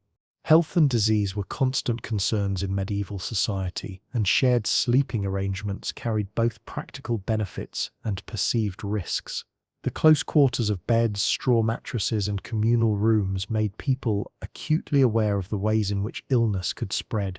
Fevers, chills, coughs, and rashes were common, and without modern medicine or understanding of germs, individuals relied on observation, intuition, and practical measures to protect themselves. Shared beds, while providing warmth and safety, also created opportunities for disease transmission. Yet the medieval mind approached these risks with a combination of caution, superstition, and practical ingenuity, balancing vulnerability with necessity. In households, parents and elders carefully monitored the health of children and dependents. Sick family members were often isolated when possible, placed near the hearth for warmth and comfort, while healthy members slept nearby. This proximity allowed caregivers to attend immediately to needs while also providing collective warmth. In the absence of separate rooms, spatial awareness became crucial. Adjusting the position of bodies, layering blankets strategically, and observing signs of distress were all part of nightly routines. Even subtle changes in breathing or movement could indicate illness, prompting care and attention. The shared bed was simultaneously a source of warmth and a site of vigilant observation. Travelers in inns and guild houses faced similar challenges. Crowded rooms meant exposure to strangers, increasing the likelihood of catching colds, fevers, or more serious illnesses. Yet shared sleeping was unavoidable for economic and practical reasons. Travelers relied on intuition and observation, noting who appeared healthy and adjusting their position within the bed or room accordingly. Blankets were arranged to minimize contact, and personal hygiene, though limited, was practiced as best as circumstances allowed. The medieval approach to health was deeply intertwined with social cooperation, careful observation, and adaptive strategies, transforming shared beds from purely practical spaces into arenas of vigilance and care. Hygiene was central to perceptions of health in shared sleeping. Without modern bathing facilities, people relied on occasional washing fresh linen when available, and the layering of blankets to maintain cleanliness. Straw mattresses were often aired or replaced when possible, though scarcity limited frequency. The presence of lice, fleas, and other pests was acknowledged and managed through simple techniques, shaking bedding, brushing hair, or using herbs and aromatic plants to deter insects. These practices highlight the resourcefulness of medieval people who combined observation, superstition, and practical measures to maintain health while sharing close quarters. Disease was also interpreted through a spiritual and moral lens. Illness could be seen as divine punishment, a test, or a result of supernatural interference. Prayers, charms, and protective rituals were incorporated into nightly routines to safeguard against sickness.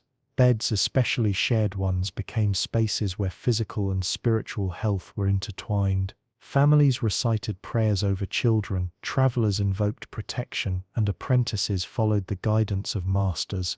The act of sleeping, therefore, extended beyond physical rest. It became a ritual of protection, vigilance, and communal care, addressing both tangible and intangible threats to well-being. The sensory environment of shared beds further influenced health perceptions. Warmth, for instance, was considered essential to prevent colds and chills. Body heat shared among sleepers was not merely a convenience but a protective measure. The movement of blankets, careful positioning of bodies, and proximity to others ensured that all occupants maintained optimal warmth through the night. Breathing, gentle rustling, and quiet sounds were indicators of comfort or distress. Vigilance was as much about listening and observing as it was about practical measures like adjusting blankets or moving bodies. In this way, the bed became a dynamic space of care and attentiveness. Communal sleeping also shaped understanding of contagion. People recognized that proximity could influence the spread of disease, even if the mechanisms were not scientifically understood. Strategies developed naturally, spacing beds or bodies strategically, using additional layers of blankets or alternating sleeping positions to reduce direct contact. These adaptations were intuitive, learned through experience, observation, and trial and error. The shared bed, therefore, was not only a source of warmth, but a controlled environment where individuals negotiated risk, maintained vigilance, and managed health proactively within the constraints of medieval living. Elders and caregivers played a crucial role in mediating risk. Within families, the sick were monitored carefully, and advice was passed down to children regarding cleanliness, positioning, and behaviors to reduce exposure. In guild houses, masters observed apprentices' health, intervening when symptoms arose and adjusting sleeping arrangements to prevent distress. Travelers often relied on innkeepers or experienced companions to guide them in shared spaces. These practices demonstrate the importance of social knowledge and communal responsibility in maintaining health, highlighting the interconnectedness of physical care and social cooperation. Despite the perceived risks, shared sleeping had undeniable benefits for health. Collective warmth prevented hypothermia and mitigated exposure to cold drafts. Immediate proximity allowed rapid response to distress or illness. Social monitoring provided a layer of vigilance, reducing the likelihood of neglect. Even the psychological benefits of human presence, comfort, reassurance, and security supported well-being. In a world without modern medicine, these factors were critical, and communal sleeping was an effective adaptive strategy to protect the health of individuals and groups alike. Disease, hygiene, and shared sleeping thus form a complex web in the medieval mind. Physical closeness posed risk, yet it was necessary for warmth, social cohesion, and survival. Observation, ritual, practical measures, and social intelligence mediated these risks, creating a balanced approach to health. Beds were dynamic spaces, functioning simultaneously as sites of rest, care, protection, and communal learning. The medieval approach demonstrates ingenuity and adaptability, illustrating how people navigated the fine line between necessity and risk, comfort and vigilance, vulnerability and survival. By exploring disease and health perceptions in relation to shared beds, we see that the medieval night was far from passive. Each movement, blanket adjustment, and proximity choice reflected practical, social, and cultural intelligence. Shared sleeping was an exercise in adaptability, combining warmth, hygiene, vigilance, and care. Far from being a source of simple risk, the bed became a structured, attentive space where health, survival, and social cohesion were negotiated nightly. Medieval people mastered the art of sleeping together safely, blending practicality, observation, and human intuition into an elegant system of nocturnal life. Festivals and markets transformed medieval towns into bustling centers of life, commerce, and celebration. Streets overflowed with traders, entertainers, pilgrims, and travelers, all drawn by the promise of goods, spectacle, and social interaction.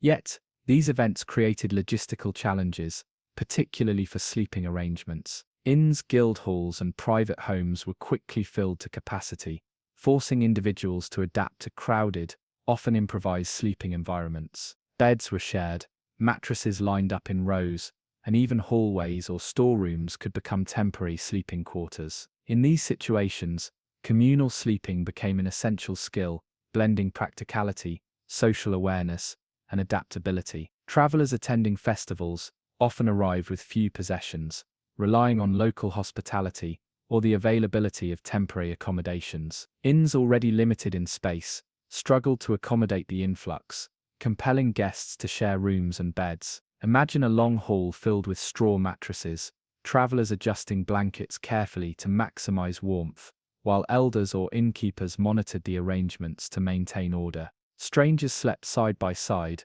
learning quickly how to respect each other's space and minimize disturbance. Despite the cramped conditions, a sense of community emerged. A shared experience fostered trust, cooperation, and a collective rhythm of rest. Markets presented similar challenges. Merchants traveling from distant towns arrived with their goods and assistants, seeking lodging for themselves and their helpers. Guild houses often doubled as temporary inns, housing large numbers of visitors. In these crowded quarters, beds were scarce, so mattresses were laid on floors, and blankets were shared strategically. Spatial awareness and etiquette became essential. Travelers learned to move quietly, adjust bedding discreetly, and respect the presence of others. Nights were punctuated by the sounds of gentle shifting, rustling straw, and the soft murmurs of coordination. These shared arrangements, though born of necessity, nurtured a sense of harmony and adaptability. The sensory landscape of crowded festival sleeping was rich and varied. The warmth of human bodies combined with the residual heat of the day's fires. Aromas of food, leather, smoke, and sweat mingled in the rooms, creating a complex, tangible environment. Travelers learned to navigate this sensory tapestry with care, adjusting positions to maintain comfort while preserving the warmth of others. The proximity of strangers fostered heightened attentiveness.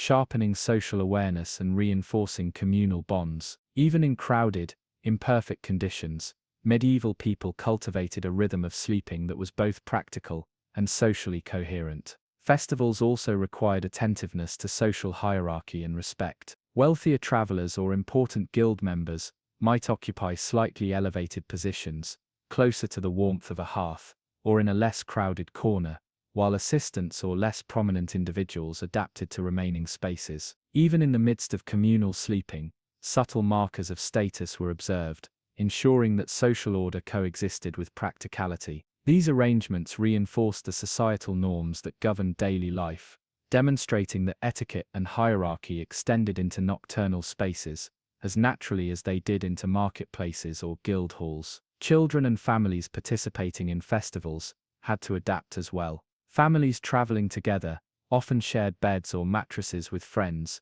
neighbors, or even strangers, creating networks of trust and cooperation. Parents positioned children to optimize warmth and modesty, while older siblings adjusted to accommodate both physical and social needs. These shared experiences were educational, teaching children the skills of negotiation, awareness, and adaptation that would serve them in broader society. Even the smallest household, when placed in a crowded festival environment, demonstrated remarkable flexibility and social intelligence. The influence of superstition and ritual persisted in these communal settings. Travelers carried charms, recited prayers, and observed protective rituals even in crowded halls. The shared bed was a locus of both physical and spiritual safety. Candles, amulets, or whispered blessings helped mitigate fears of illness, misfortune, or malevolent spirits. Proximity to others amplified these practices.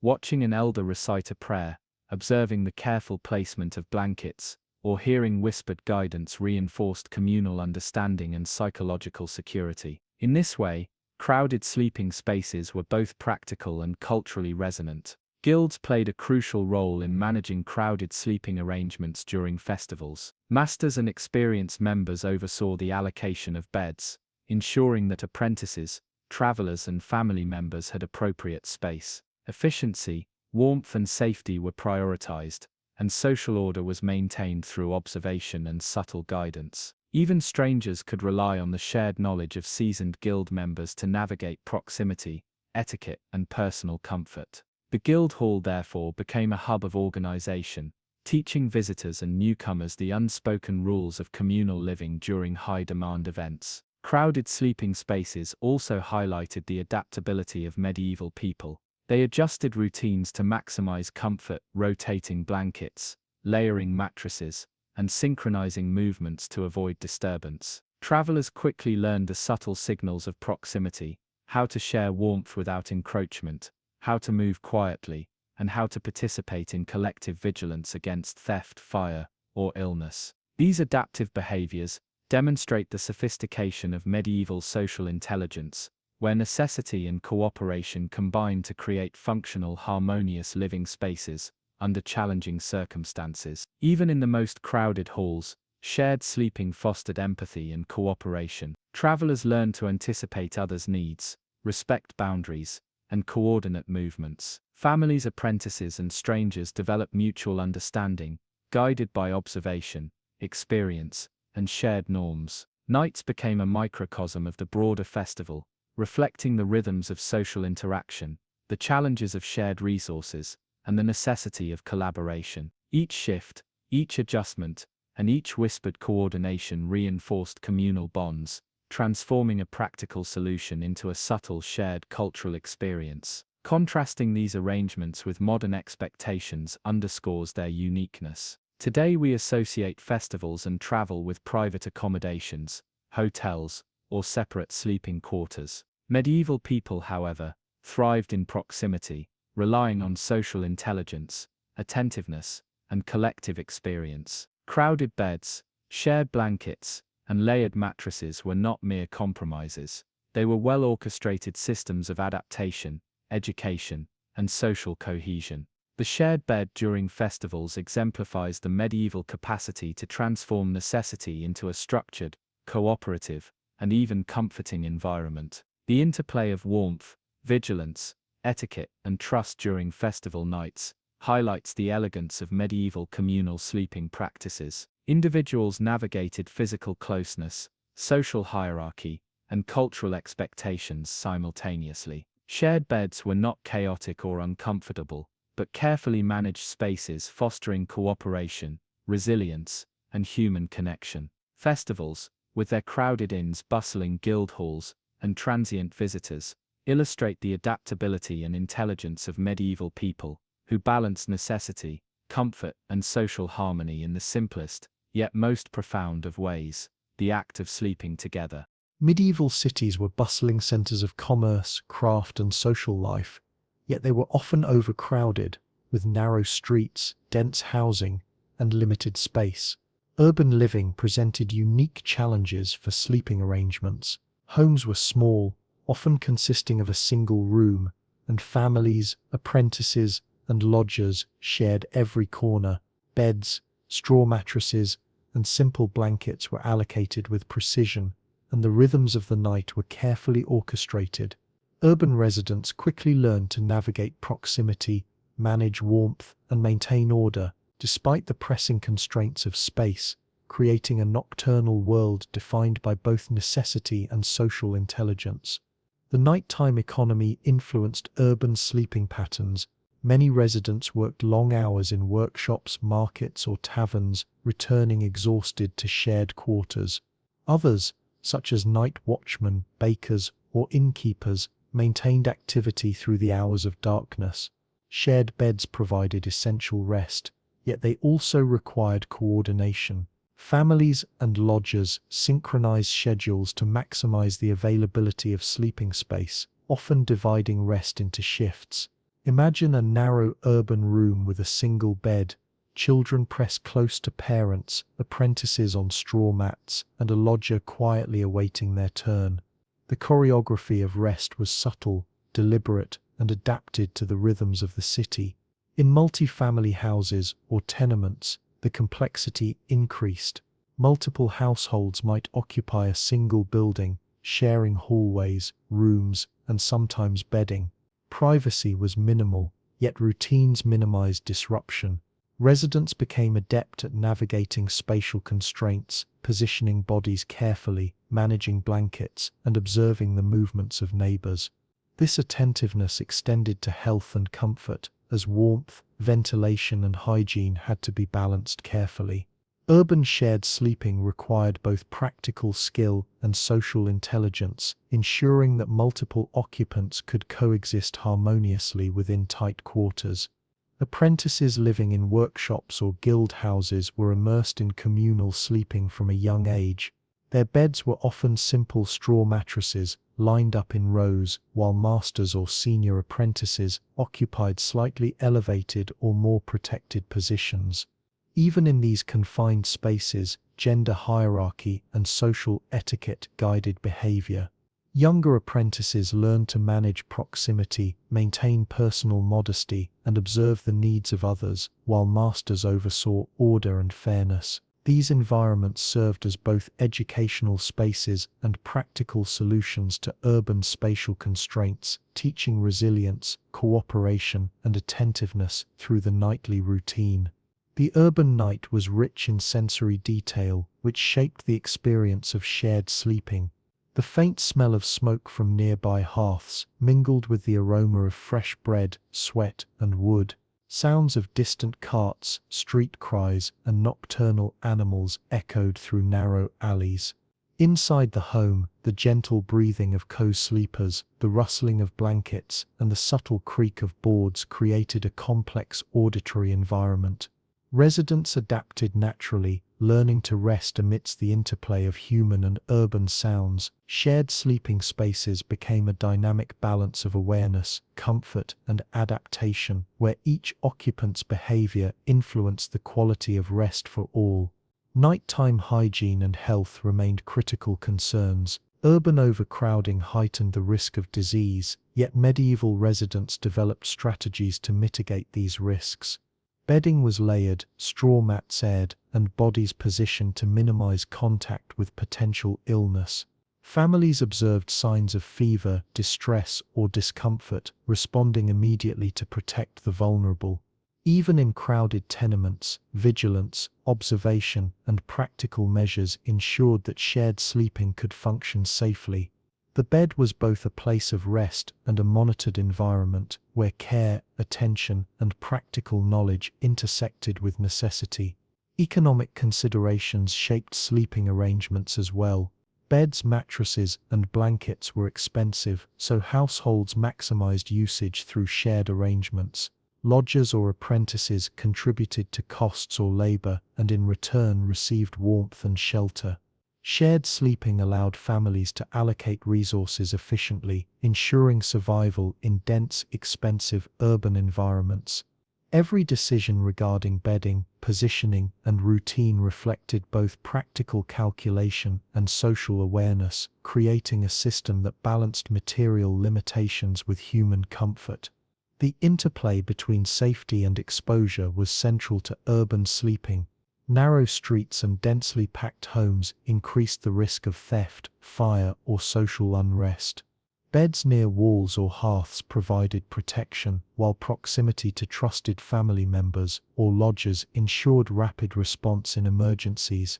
Even small adjustments, such as orienting mattresses or layering blankets strategically, contributed to security. Urban residents understood that shared sleeping was not merely a comfort but a survival strategy, integrating spatial awareness, social intelligence, and practical skill into the nocturnal experience. Cultural norms guided interactions in these shared spaces. Respect, modesty, and attentiveness were expected, particularly in households with multiple families or mixed genders. Residents developed a subtle choreography of movement, body positioning, and quiet behavior, ensuring that the needs of all occupants were considered. This social intelligence was reinforced nightly, teaching children, apprentices, and newcomers how to navigate communal life effectively. Even strangers entering urban homes quickly adapted to these unspoken rules, observing and emulating the behavior of seasoned residents.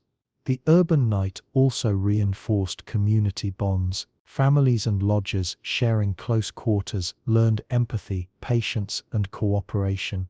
Nightly routines became a microcosm of broader urban society where awareness, coordination, and mutual respect ensured smooth functioning. Shared sleeping transformed constraints into opportunities for social learning, emotional connection, and practical adaptation. The bed was not only a place of rest, but a space where urban life, hierarchy, and human ingenuity intersected in quiet nightly harmony. Contrast modern urban sleeping with medieval practice. Today, private bedrooms, regulated spaces, and artificial heating provide comfort and isolation. In medieval cities, overcrowding demanded ingenuity, social skill, and attentiveness. Residents thrived in shared sleeping spaces, balancing warmth, safety, hygiene, and social propriety. The urban bed exemplifies the medieval capacity to turn necessity into an organized, cooperative, and even comforting environment, demonstrating that proximity and resourcefulness were essential to survival and social cohesion. By examining urban overcrowding, nighttime economy, and survival strategies, we understand the complexity of medieval nocturnal life. Beds were shared not as a compromise, but as an adaptive, intelligent solution to dense living conditions. Individuals navigated warmth, hygiene, hierarchy, and social etiquette simultaneously, creating a system of nightly organization that was practical, social, and culturally coherent. The medieval city night reveals a sophisticated interplay of necessity, awareness, and human ingenuity, where shared sleeping was a cornerstone of urban survival and social life. Medieval literature and art provide a fascinating window into the culture of shared beds, revealing how storytelling, imagery, and societal norms intertwined. Tales of romance, adventure, and morality often depict characters in intimate sleeping arrangements, highlighting both practicality and social dynamics. Beds in these narratives were more than furniture. They were spaces of vulnerability, warmth, trust, and occasionally tension. By examining manuscripts, poems, and visual representations, we gain insight into how medieval people understood proximity, modesty, and communal life, and how shared sleeping was both normalized and symbolically rich in cultural imagination. Courtly romances, a central genre of medieval literature, frequently reference shared sleeping arrangements. Knights, nobles, and travelers often journeyed together, seeking shelter in inns, monasteries, or the homes of allies. These settings required beds to be shared, and authors depicted the arrangements with a mixture of practicality, drama, and social awareness. For instance, a knight might awaken to the rustle of companions or the gentle sighs of a nearby traveler, navigating both the physical constraints and social etiquette with care. These depictions highlight the normalized nature of bed sharing while emphasizing attentiveness, propriety, and respect, qualities essential for survival and social cohesion. Religious texts also illustrate attitudes toward shared beds. Monastic rules, saints' lives, and instructional manuals reflect the balance between community living and spiritual propriety. Monks often shared rooms and beds due to limited space, yet strict behavioral codes guided interactions. Silence, careful positioning, and respect for others' privacy were enforced as part of daily discipline. These textual and artistic records demonstrate that shared sleeping was not merely tolerated, but structured, regulated, and embedded within broader ethical and cultural frameworks. Even when space was scarce, social norms and ritual ensured order, modesty, and mutual care. Folk tales, often passed orally and later recorded, further illuminate shared sleeping practices. Stories of travelers, peasants, and apprentices frequently include episodes of crowded inns, straw mattresses, and close quarters. Authors and storytellers used these situations to explore themes of trust, cunning, and human ingenuity. A young apprentice might navigate the complexities of a shared bed, learning to respect the space of others while maintaining comfort. Humor, drama, or tension arose naturally from these intimate arrangements, reflecting the lived reality of medieval audiences and reinforcing lessons in social intelligence and cooperation. Visual art, including illuminated manuscripts and tapestries, provides compelling evidence of shared sleeping. Images often depict multiple figures arranged closely on beds or mattresses, highlighting proximity and interaction. Nobles, pilgrims, and ordinary townspeople are shown in positions that suggest both warmth and attentiveness. The careful composition of these scenes indicates an understanding of spatial dynamics, social roles, and human behavior. Artists conveyed not only the practical reality of shared sleeping, but also its moral, emotional, and communal dimensions. The bed became a visual stage for exploring relationships, hierarchy, and societal norms. Humor and morality were central themes in depictions of shared beds. Jokes, anecdotes, and cautionary tales often centered on awkward proximity, misunderstandings, or breaches of etiquette. These narratives taught social rules indirectly, reinforcing modesty, awareness, and respect. Audiences could laugh at exaggerated scenarios while internalizing the underlying lessons of propriety and cooperation. In this way, literature and art served as both entertainment and social education, using the shared bed as a familiar and evocative setting to convey cultural knowledge. Medical and instructional texts also referenced shared beds. Physicians, midwives, and household manuals offered guidance on sleeping arrangements, positioning, and hygiene. They recognized the benefits of proximity for warmth and care, while warning against disease, improper positioning, or neglect. Advice often included layering bedding, arranging bodies strategically, and observing signs of distress, blending practical health knowledge with the social and moral codes of the time. These texts highlight the intersection of physical, social, and cultural considerations in shaping the shared sleeping experience. In poetic narratives, shared beds often symbolize intimacy, trust, and human connection. Lovers, friends, or traveling companions placed in proximity reflect the interplay of vulnerability and cooperation. Authors used the imagery of shared sleeping to explore psychological and emotional dimensions of medieval life.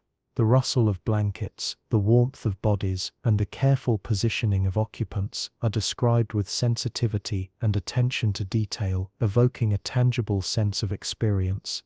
Through poetry, the shared bed becomes a canvas for storytelling, emphasizing both human necessity and social nuance. Pilgrimage narratives further illustrate shared sleeping arrangements. Travelers journeying to holy sites relied on inns, monasteries, and hospices, often sharing rooms and beds with strangers. Accounts describe the rhythms of arrival, evening preparation, and nighttime adaptation. Pilgrims observed local customs, adjusted their behavior, and learned the unspoken rules of communal sleeping. These narratives emphasize adaptability, social intelligence, and attentiveness, reinforcing that shared beds were both practical and culturally significant. Pilgrimage provided a lens through which the universality of communal sleeping is illuminated, spanning class, gender, and geography. Tapestries and mural art often complement literary depictions, capturing the tactile and spatial dynamics of shared beds. Figures are shown in intertwined positions, blankets layered strategically, and attention paid to warmth and comfort. The visual detail communicates the complexity of nocturnal life. Proximity, hierarchy, modesty, and human interaction are all encoded in composition, posture, and expression. Through these artistic records, we understand that shared sleeping was a lived reality as well as a subject of cultural reflection, symbolizing community, care, and social intelligence. Even in humor and satire, the shared bed reveals social expectations, stories of travelers or townsfolk encountering awkward sleeping arrangements, explore themes of propriety, empathy, and cooperation.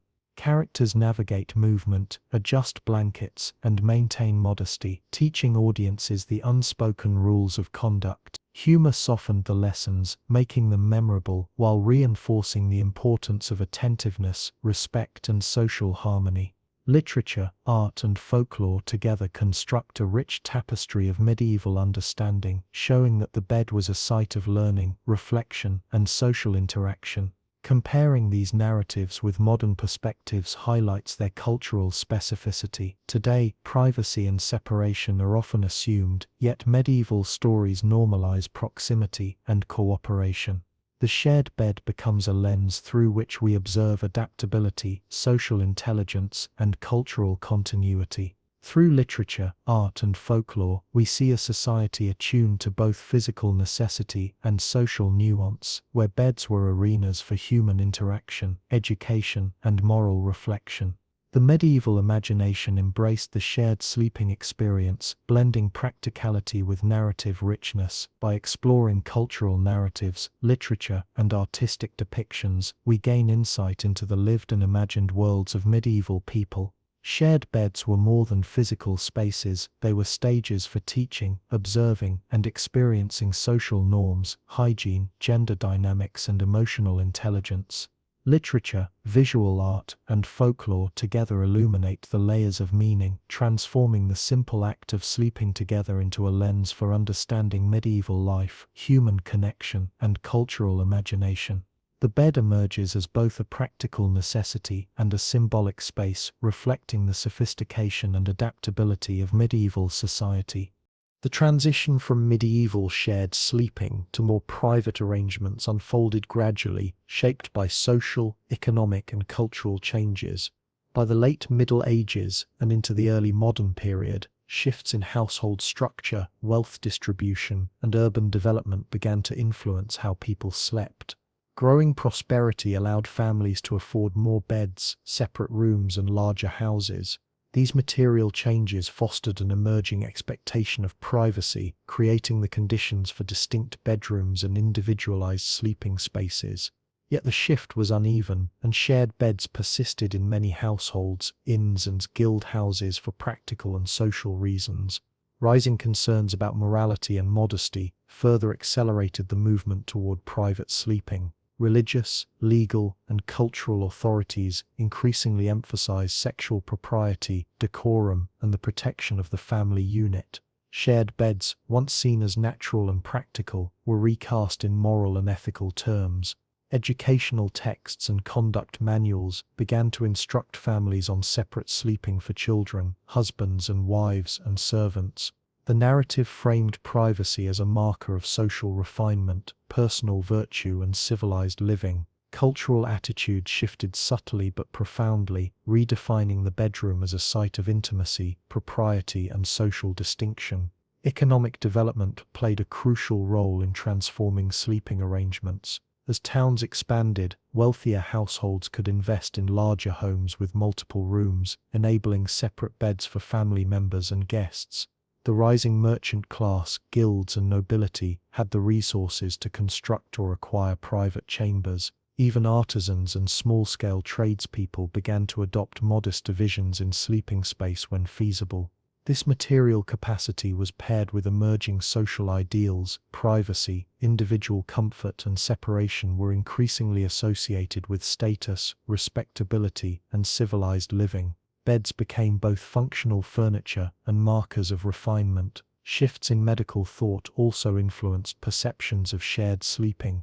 Physicians and household manuals warned against proximity to ill or sleeping strangers, citing risks of disease, poor air or disturbance. Early modern understanding of contagion, hygiene, and personal space reinforced the preference for separate beds. Families and households adopted practices that aligned with these evolving health norms, integrating knowledge, superstition, and social expectations into their nocturnal routines. Privacy was thus both moral and medical, reflecting a growing awareness of individual well-being within the domestic sphere. Urbanization and population density added complexity to the transition. Crowded neighborhoods, narrow streets, and multi-family dwellings often constrained private sleeping options. Even as wealth increased, many households could not yet afford separate rooms. Shared beds persisted in these contexts not only for practicality, but because communal sleeping remained culturally intelligible.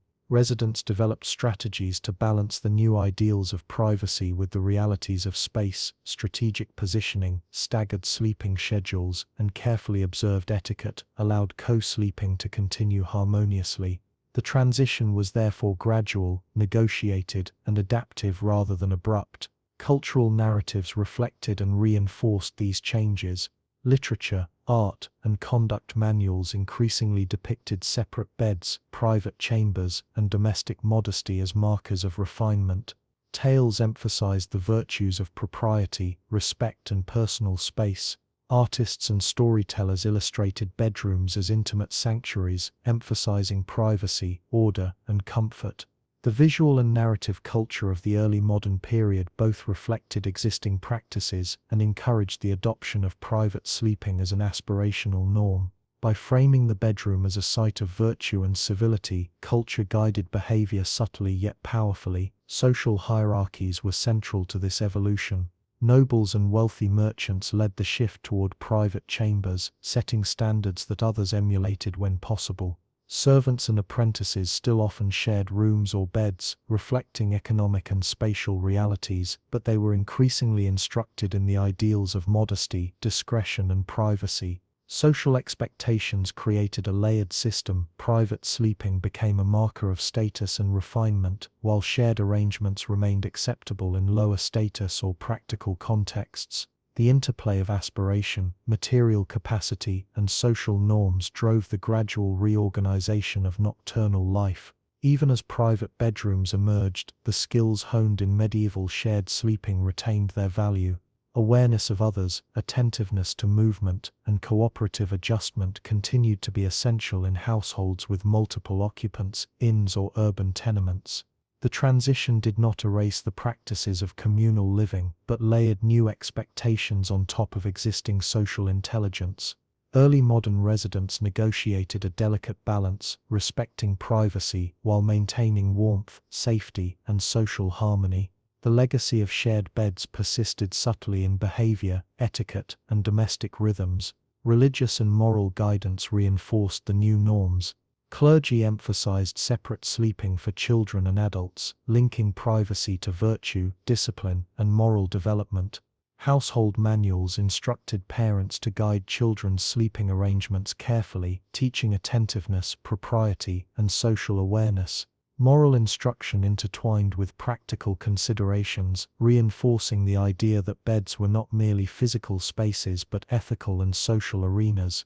The bedroom became a site where physical, psychological, and moral life intersected, reflecting broader cultural shifts in early modern Europe. Technological and architectural developments facilitated these changes. Improved bed design, larger mattresses, and multi-room houses allowed more individualized sleeping. Fireplaces, chimneys, and ventilation systems improved comfort, making separate rooms more desirable and feasible. Even in crowded urban environments, partitions, curtains, and screens created subtle divisions, blending old communal practices with emerging privacy norms. The evolving built environment mirrored and enabled the cultural, moral, and economic transformations shaping nocturnal life. Despite the transition, shared sleeping never disappeared entirely. Economic constraints, travel, festivals, and guild houses required proximity. Lessons from medieval practice, careful positioning, attention, cooperation, and warmth remained essential. The early modern period illustrates that social and material change is incremental. Ideals of privacy grew alongside persistent practices of shared sleeping, creating a layered, adaptive nocturnal culture. Residents learned to integrate new norms with established behaviors, negotiating comfort, propriety, and necessity simultaneously. The decline of shared beds also reshaped family life and intimacy. Parents could now supervise children more closely within private spaces, couples could establish intimacy, and households could manage servants and lodgers more discreetly. Privacy became an instrument of social order, emotional development, and moral instruction. The bedroom, once a site of communal survival, evolved into a personal and familial sanctuary, reflecting broader shifts in early modern social organization, domestic architecture, and cultural ideals. By examining the decline of shared beds and the emergence of privacy, we see a society in transition. Material, cultural, moral, and architectural changes converged to reshape nocturnal life. While shared sleeping persisted in many contexts, the ideals of private rooms, individual beds, and personal space increasingly defined respectable living. The bedroom became a marker of refinement, a site of moral instruction, and a space for intimate and careful living. Medieval practices laid the foundation, and early modern innovation refined the art of sleeping, balancing necessity, comfort, and social expectation in a new age of privacy. Reflecting on medieval sleeping practices, one appreciates the ingenuity, adaptability, and social intelligence that defined daily life. Shared beds, straw mattresses, and close quarters were not merely practical necessities, they were arenas where human observation, care, and cooperation flourished. People balanced warmth, hygiene, comfort, hierarchy, and social expectation each night, transforming sleeping arrangements into dynamic systems of survival and social cohesion. Every movement, every adjustment of blankets, every attentiveness to co-sleepers reflects a sophisticated understanding of human needs, both physical and social, within the context of their environment. From family homes to inns, guild houses, and urban tenements, the shared bed was a central feature of medieval life. In small households, parents and children relied on proximity for warmth, safety, and monitoring health. Apprentices and guild members coordinated sleeping arrangements to maintain hierarchy, safety, and productivity. Travelers at festivals and markets adapted to temporary accommodations, learning quickly how to negotiate space, comfort, and social norms. Across these varied contexts, the shared bed was both practical and symbolic, a microcosm of the broader society in which cooperation, vigilance, and attentiveness were essential. Health and hygiene shaped the rhythms of nocturnal life. Medieval people recognized the risks of disease, poor ventilation, and exposure to cold, responding with practical strategies honed through experience. Layers of blankets, careful positioning, and attentive observation minimized discomfort and illness. Even without modern scientific understanding, medieval residents developed effective methods for managing risk. The shared bed became a space of protection and care, where families and communities monitored each other's well-being, blending practical knowledge with cultural and spiritual understanding. Cultural narratives, literature, poetry, folklore, and art illuminated the social and symbolic dimensions of sleeping arrangements. Tales of travel, romance, and morality depicted beds as spaces of intimacy, vulnerability, and human connection. Visual art, from tapestries to illuminated manuscripts, captured the spatial and emotional dynamics of shared sleeping. Humor, drama, and instruction intertwined, teaching lessons in empathy, propriety, and social intelligence. Beds were not simply functional furniture, they were stages for human behavior, moral reflection, and social education, reflecting the values and priorities of the time. Festivals, markets, and crowded urban spaces tested the skills and adaptability of medieval people. Shared sleeping required negotiation, attentiveness, and cooperation, particularly in transient or densely populated settings. Travelers and residents developed subtle systems of etiquette, body positioning, and blanket management, ensuring warmth, comfort, and social harmony. Even in the most challenging circumstances, the bed became a site of human connection, a place where shared experience fostered trust, empathy, and practical wisdom.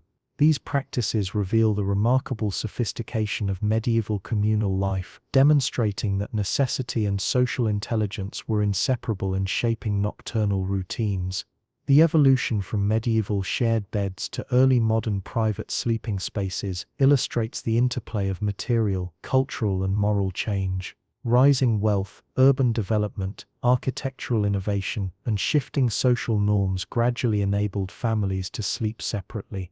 Privacy became associated with morality, refinement, and comfort, while still respecting the lessons learned from communal sleeping. Even as private rooms emerged, the skills and social intelligence developed through shared beds remained essential, particularly in crowded households, inns, and guild houses. The transition was gradual, adaptive, and layered, blending continuity with innovation. By studying these practices, one recognizes the universality and resilience of human adaptation. Shared sleeping demonstrates how humans negotiate physical, social, and cultural needs simultaneously.